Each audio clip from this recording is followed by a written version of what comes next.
Baïfal, un mot qui a touché plus d'un individu à travers ethnie, âge, continent, croyance. Pour moi, mon expérience avec lui se résume au travail d'amont effectué comme tout bon ingénieur partant sur terrain devrait faire. Quelques recherches sur Google et 3 lectures approfondies de sa page Wikipédia. Jusqu'aujourd'hui, je parlais de communauté Baïfal. J'avais du mal à caser ce mot étrange dans les tiroirs de mon vocabulaire. Ce n'est pas une communauté, c'est une voix. La voix Baïfal. Ngigis Bamba se trouve à l'endroit où 2 saints hommes se sont rencontrés. Cher Amadou Bamba, fondateur du mouridisme, et Cher Ibrahima Fall, fondateur de la voix Baïfal, s'assirent sous un de ces arbres un jour de la fin du 19e siècle, perdu dans les mémoires. Tout commence dans une région chaude au sud du Sahel.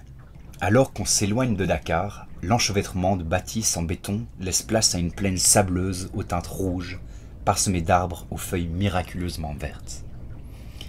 Miraculeusement, puisqu'ici il ne pleut que 1 à 3 mois par an, et que je peine à croire que le sable qui compose le sol de la région ne puisse retenir une seule goutte de ces pluies pour plus de 2 semaines. Entre ces maigres canopées, seul refuge d'un soleil brûlant, se dessinent des sentiers qu'empruntent léthargiquement chèvres, ânes, humains. Gambadent, collectent, déplacent, recherchent. De derrière ma vitre de taxi, je suis incapable de comprendre le quotidien des habitants des petits villages qu'on traverse. À croiser les regards que je reçois en retour, le sentiment est mutuel. Dans quoi on s'embarque?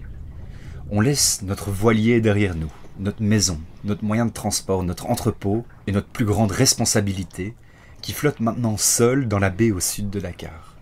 Heureusement, des amis veillent sur elle. On s'enfonce pendant 4 heures dans ce paysage. Je me demande comment je vais faire pour me sentir chez moi, à mon aise, dans cet endroit qui incarne si clairement l'Afrique. Des baobabs à la terre rouge, passant par ces oiseaux exotiques. J'ai longtemps fantasmé d'être ici, mais je suis si loin de chez moi. Le taxi nous drop à Mbaké Kadior. Il nous reste alors une petite marche vers l'éco-village. En chemin, on rencontre notre premier émissaire de l'endroit. Vêtu d'une chemise ample à larges carreaux, dans des tons doux, Babacar nous apporte 2 messages. 1. On est attendu. Mam Samba a parlé de l'équipage de Belges qui allait bientôt débarquer. Et 2. On est les bienvenus ici. Babacar se charge de communiquer aux arbres de la région que nous sommes leurs invités. Il est le pépiniériste et il leur parle. À tous. On s'avance et petit à petit, rencontre à rencontre, mes portes s'ouvrent.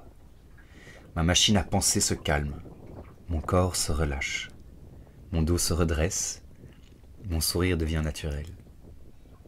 Baïfal. Aime Dieu et aime ton frère. L'un et l'autre ne sont qu'un seul et même geste. Plaisir du jour, écouter pour soi, rencontrer sans devoir parler. Jour 2, vendredi. Réveillé par la voix de Manon, mes sens s'étendent doucement à mon environnement. Les murs et le toit en paille, sa charpente en bois, le bêlement d'un mouton, la fraîcheur du matin, la communauté qui se réveille. Je les rejoins pour le petit-déj, à l'ombre de quelques portiques en bois, où des nattes colorées nous protègent de la poussière du sol. Du pain et un café tout bas plus tard, Mam Samba nous emmène vers les champs. La présence d'arbres dans la région était un miracle. Laissez-moi vous parler du miracle du maraîchage en plein désert. Grâce à l'or bleu, extirpé des profondeurs d'un forage, puis appliqué avec soin dans l'élite culture de l'hectare qu'il cultive, l'homme a fait jaillir le vert. À toucher ce sable, je confirme ce que mes yeux voient. Ouais, c'est du sable. Pas d'argile, pas de nutriments, pas de structure qui puisse créer des agrégats et fixer le sol à un endroit pour le protéger de l'érosion éolienne. Pas de rétention d'eau ou de nitrate. Tu pourrais tenter de faire de l'agriculture sur des microbilles de plastique, ce serait pareil. Pas d'engrais chimiques, et pourtant, ça pousse. Poivrons, patates, oignons, carottes, coriandre, menthe, aubergines, patates douces.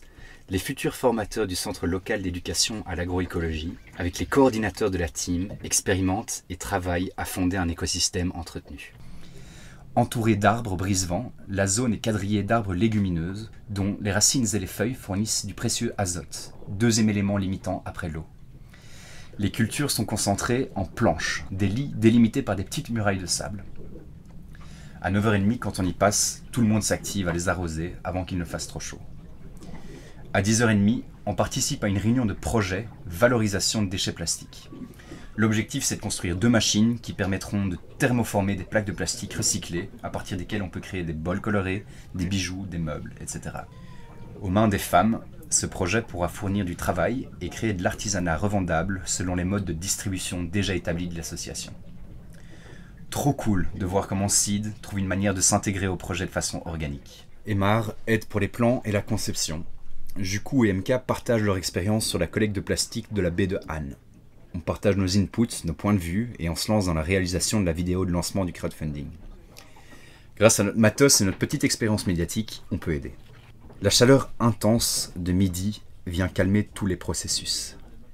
La nourriture n'arrivera qu'à 16h, alors on commence à amener de la conscience et de l'intention dans nos gestes. Sous des portiques couverts d'un toit de paille, on nous appelle.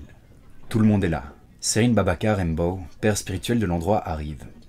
On le salue en posant genoux en terre et en touchant sa main de son front. Le personnage que je découvre n'a rien d'un gourou sévère de secte. Il est et met à l'aise, beau, souriant, de son énergie grand-paternelle, il invite à la proximité, à la complicité, tout en inspirant le respect. Une ribambelle de jeunes, des plateaux argentés sur la tête, amènent la nourriture à la communauté assemblée. Je mange avec Serine Babacar et Sanaïssa, sa femme. Des gens viennent de loin pour les rencontrer et j'apprécie le moment. Tout le monde est curieux de la bande de singes qui se prennent pour des animaux marins que nous sommes. Avec délect, je me lance dans quelques récits de la mer, je décris l'expérience humaine qu'est la voile, je réponds du mieux que je peux à leur curiosité. J'apprécie le calme du moment, l'écoute sincère de l'entourage. Après le repas, autour du thé, les conversations se densifient. Chaque échange est un enseignement. Je me fais bombarder avec bienveillance sur le sujet de l'islam, du soufisme, de ces grandes âmes du Sénégal qui ont amorcé un changement sans retour pour ce pays. Je me rends compte de la vasteté de mon ignorance sur cette spiritualité et la hauteur des barrières de mes préjugés d'occidental. Alors go, on déconstruit par la lumière de la connaissance. L'islam, c'est égal au Coran, c'est égal à la Bible, plus le message de Mahomet. De Noé à Jésus, en passant par Abraham, tout s'y retrouve. Mais éclairé de la lanterne d'un grand homme, d'un immense homme. À en croire les sages qui m'entourent, éclairés par la lanterne de Dieu lui-même. Moi, qui voulais lire la Bible, je me retrouve à penser que je trouverais plutôt mon compte dans le Coran. Reste à apprendre l'arabe. L'après-midi, on part visiter l'espace construit pour le centre de formation en élevage et agriculture, puis on part tourner des rushs pour les vidéos de crowdfunding dans la savane. Pas besoin d'aller très loin pour trouver une mer de plastique continue. Dommage. Ça va être dur de faire marche arrière. Mais sans système de collecte, je crois que la situation serait même pire en Europe. Alors, qui blâmer d'autre que l'industrie? Après un crochet par la petite ville du coin, on rentre à Ngigis-Bamba, où je trouve un peu de temps pour moi. Douceur. Un repas délicieux et une session de guitare, violon, chant, animée par MK, Emar et Mamsamba sous les étoiles. Je suis prêt à pieuter. Plaisir du jour, être reçu comme capitaine, comme un frère.